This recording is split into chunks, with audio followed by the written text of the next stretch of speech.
How's it going, everybody? Week 7 is in the books, and you know what that means. It's Monday morning, and it's time for me to recap what happened on the NFL weekend. We're right here on Twitch doing it live, but if you're watching on YouTube or you're watching on Facebook on demand, be sure to click that like button. Let's see how many likes we can get on this video, and please subscribe or like the page or channel if you're watching on either of those mediums. Appreciate you guys being here. We do this every week. I look back at the article that I write for ESPN. It's an insider piece where I give the plays that I have the most confidence in that week. I write it on Wednesdays mostly. I outline it on Tuesdays, write it on Wednesdays. I try to give an update on Friday right here on the Q&A on Friday, and then I give some X factors on Sunday morning on the Anti-Tinkercast, things that I would do differently, maybe a player that I'm higher on now that wasn't in the article, or a player that was in the article that has seen his role possibly diminish. And so let's go through and really break this down and see what we can do and see how I did from position to position. So switching to this here, you can see this is my Best Buys article. Alvin Zeidenfeld, that's me. Started at quarterback, Marcus Mariota. He did not do very well at all. As you guys know, I tend to pay down in my head-to-head games at quarterback. So I do outline a high-priced quarterback. Mariota was somebody that I had about 20% exposure to in GPPs. He did not come through. 21 of 34, 203 yards, no touchdowns against the Browns, who were giving up the most points to opposing quarterbacks, 8.9 fantasy points on the day. But this is why I don't like paying up at quarterback for cash games, right? This is something that you just don't want. He did have one rush. That's encouraging at least. But for them to pile up this many points, maybe they were running the ball, 4 field goals is all they could amass. For them to run the ball as much as they did, I don't know if they were protecting Mariota, if he's still injured. They do have a bye week this week, so he has 2 weeks to get back and healthy, and hopefully he's back to who he was afterwards, because one of my favorite players to watch in the league. He's absolutely dynamic, and this is too good an offense to pile up just field goals, especially against an opponent like the Cleveland Browns. Tyrod Taylor paid off his salary. 268 yards, 1 touchdown, ran the ball 6 times for 53 yards, ended with 20 DraftKings points. He had a projected total of 16.9, which, as you can see, if we 3x this, which is kind of what you're looking for in head-to-head games on DraftKings, he was projected to outscore his value, so he's a very easy value projection here, and it was somebody that I went with in my cash games this week, as we'll get to a little bit later. Brett Hundley looked so bad, was awful. And my mentions, I had some people, obviously from Wisconsin, Packer fans, that were telling me, no, he's fine, and they're going to be fine. Like, okay, you're rooting for laundry. I'm objectively looking at how this kid looks, and coming off of a week where he did not look good, especially on throws to the perimeter, threw 3 interceptions in relief, and then looked really just god-awful yesterday with a game plan that should have been suited for him and to him. Players were open. He did not find them. He had tunnel vision. He couldn't see down the field. 12 of 25 for 87 passing yards. That's ridiculous considering the weapons that he has. However, he salvaged his day with a rushing touchdown, and that was awesome. Had 44 yards on 3 rushes, including that touchdown, 12.9 fantasy points. Now, we just said you need about 15.3 for him to completely pay off this salary. He ended with 12.9, and this is why I like to pay down at quarterback, because even though he was awful, he was god-awful, he still was like 2 points away from paying off his salary. If you look at FanDuel, where it's 6.5, you need 2x. Your target for points there is 120 points in cash games, where you should be massively profitable if you can log 120 points over there. So he needed 13 points there. He had 12.9. It's like, whatever. He's not the person that killed you if you played him in your cash game lineups. And as you're going to see from the cash game lineups that I rolled out yesterday, having him in one of them didn't hurt me anywhere. It just came down to your decisions at the other positions. Le'Veon Bell did Le'Veon Bell things. 35 carries.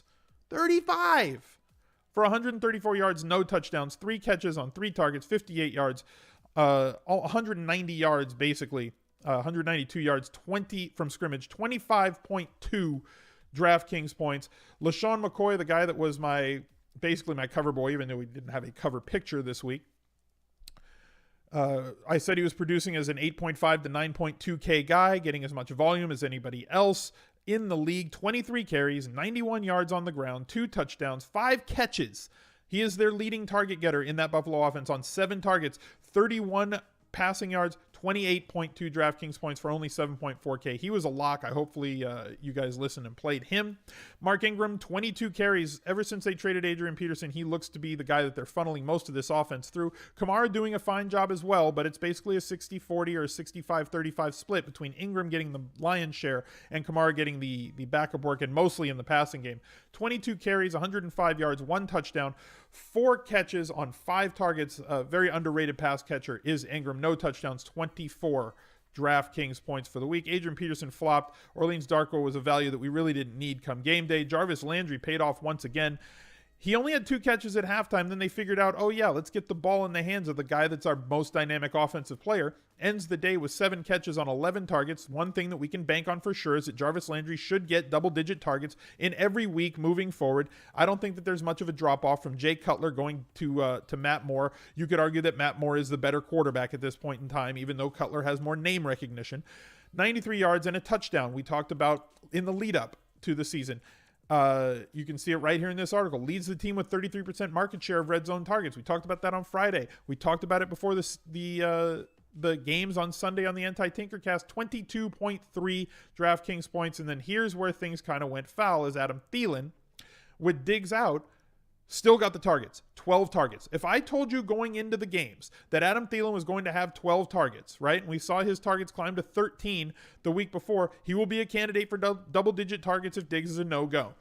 He got double-digit targets. He only caught 5 of them. Still giving you that 5-catch floor. Only 41 yards. Still failed to get into the end zone. He is definitely a candidate for positive touchdown regression as the season goes on, especially with as much volume as he's getting from 20 to 20 and inside the red zone. 12 targets, only converting 5 of those. Considering they only had 41 yards, that's god-awful. At 9.1 DraftKings points. Didn't really pay off. Benny Fowler did, even though you didn't really need him anymore on Sunday morning because a lot of other value opened up. We talked about Coleman on the Saints as somebody. We talked about Ginn at 4.1. A lot of value at wide receiver opened up on Sunday morning, kind of negating the necessity for somebody like Benny Fowler, but he still paid off. We're looking for like 9-point-something points out of him to pay off that salary for cash. He had 5 catches on 5 targets, 45 yards. All we were looking for, 9.5 points. If he did score a touchdown, which he didn't because Denver's offense was putrid this weekend, he did fine for me. Garcon did well enough. Rashard Matthews was kind of a bust, even though he was way too cheap on FD. Robert Woods was probably the chalkiest value play that did well. Juju Smith-Schuster found his way into the end zone as well.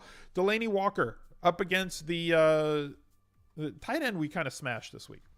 Delaney Walker up against the flow chart Cleveland Browns. 7 catches on 10 targets before he got hurt for 63 yards, 12.3 points.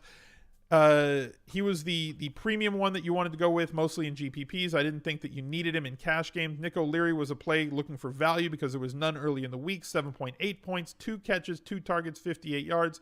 Again, didn't kill you if you played him in cash, but you didn't need him, so you probably didn't by the end of the week. Evan Ingram was my preferred tight end, even though I didn't end up on him in DK cash. 6 catches, 12 targets, 60 yards, and a touchdown.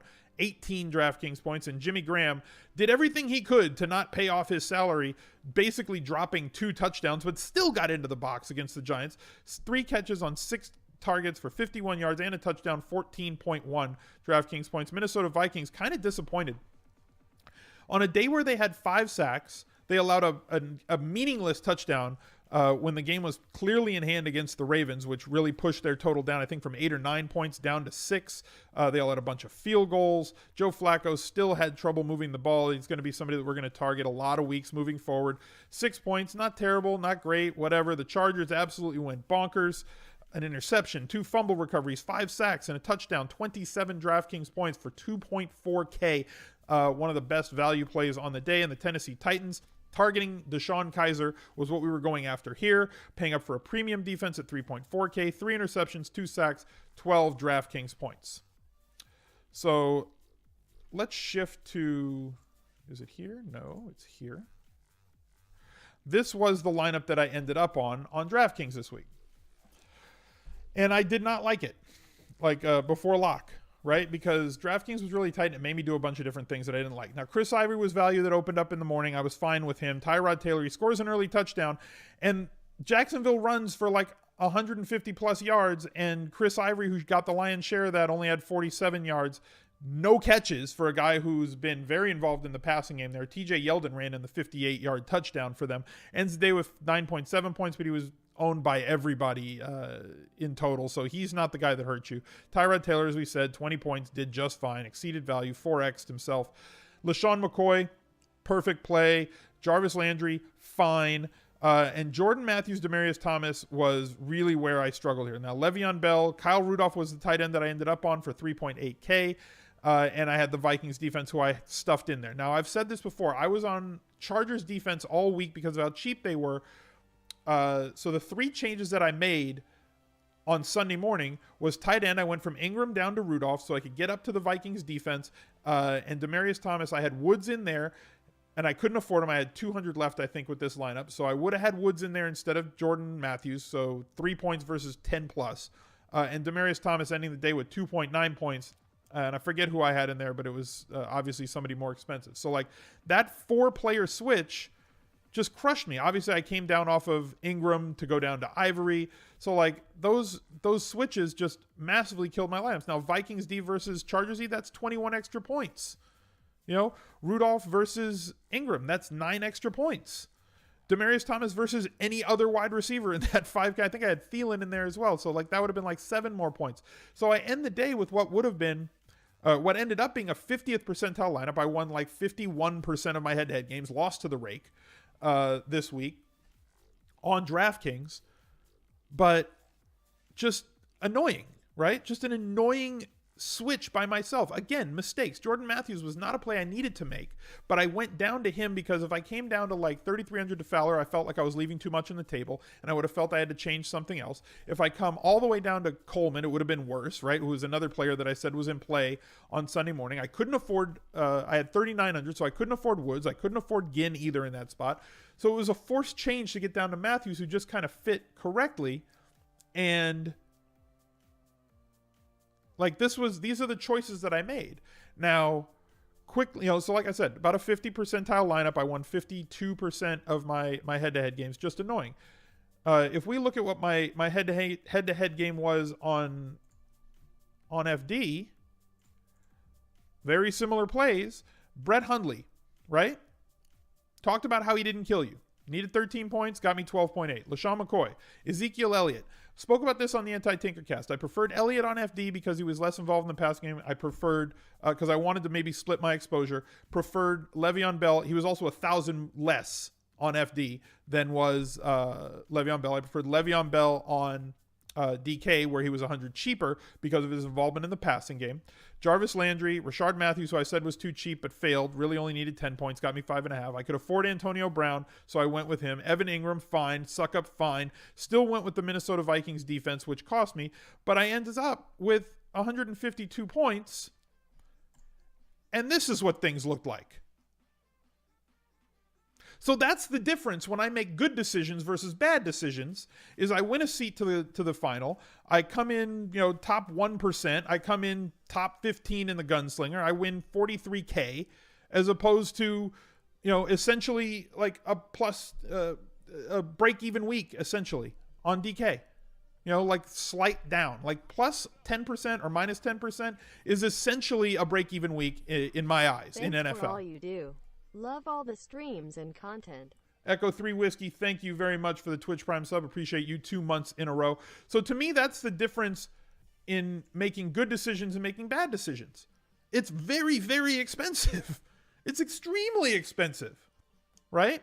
This is a problem for me, and it's basically my decision making. It's not, the plays aren't working. It's not my analysis is wrong. It's my decision making morning of has not been up to snuff of what I expect of myself, right? And this is something that is a constant this season where it wasn't last season, hasn't been in previous seasons. Obviously, you're going to have nights or weekends, nights in NBA or MLB, where you say, oh, I had this guy and I late swapped off him. But that's going to happen every once in a while. More often than not, you're going to make the right decisions if you're a winning player. For me, I've been on the right plays and the right players with the right analysis. Enough that I should be having another massive season. But on DK, I'm not having that. And it comes down to me. It comes down to my decision-making for how to piece the puzzle together with my cash game lineup every week. Where instead of maybe having a break-even week, this should have been like an 80 or a 95% win rate week for me on DK, considering how I basically swept cash games on FD with all the same plays and players. Yes, having Ezekiel Elliott versus Le'Veon Bell is an extra 15 points, but all those other points that I left on the board would have completely negated that, and I would have ended up around where Pete was at 155 or 160 in cash games, which would have cashed in tournaments as well. So just an annoying week for me on DK, especially when I compare it to being on the crab and where I was over there. So we're going to try and do better this week moving forward. Article comes out on Thursday morning. ESPN Insider, the Best Buys article comes out on Thursday morning. The Edge podcast comes out on on Thursday afternoon. On Friday, we're right back here with the Anti-Tinker. I'm messing everything up. Friday, we're back here with the Q&A. Sunday morning, we're back here with the Anti-Tinkercast, and you have to be a subscriber of the channel to participate in the chat for those shows. So what are you waiting for? Jump in and get involved, and we will catch up to you next week. See you guys later. Bye.